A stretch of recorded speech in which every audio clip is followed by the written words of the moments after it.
श्रीगुरुस्तोत्रम्। अखण्डमण्डलाकारं व्याप्तं येन चराचरं तत्पदं दर्शितं येन तस्मै श्रीगुरवे नमः। अज्ञानतिमिरान्धस्य ज्ञानाञ्जनशलाकया चक्षुरुन्मीलितं येन तस्मै श्रीगुरवे नमः। गुरुर्ब्रह्मा गुरुर्विष्णुः गुरुर्देवो महेश्वरः गुरुरेव परं ब्रह्म तस्मै श्रीगुरवे नमः। स्थावरं जङ्गमं व्याप्तं यत्किञ्चित् सचराचरं तत्पदं दर्शितं येन तस्मै श्रीगुरवे नमः। चिन्मयं व्यापि यत्सर्वं त्रैलोक्यं सचराचरं तत्पदं दर्शितं येन तस्मै श्रीगुरवे नमः। सर्वश्रुतिशिरोरत्नविराजितपदाम्बुजः वेदान्ताम्बुजसूर्यो यः तस्मै श्रीगुरवे नमः। चैतन्यशाश्वतः शान्तः व्योमातीतो निरञ्जनः बिन्दुनादकलातीतः तस्मै श्रीगुरवे नमः।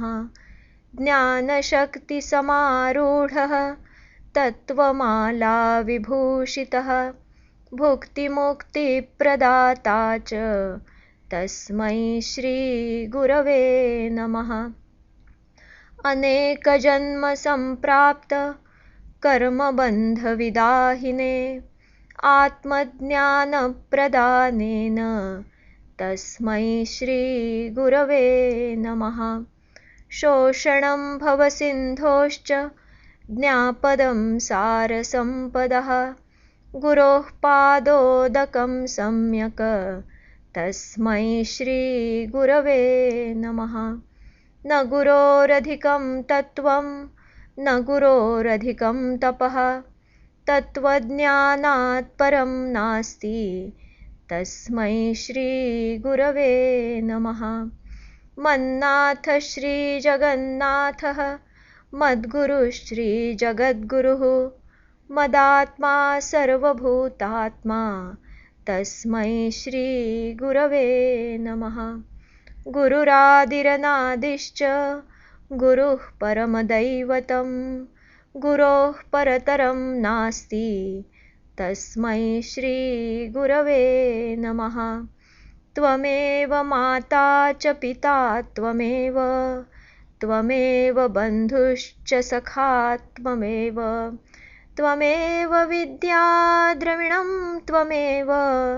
त्वमेव सर्वं मम देवदेव त्वमेव सर्वं मम देवदेव।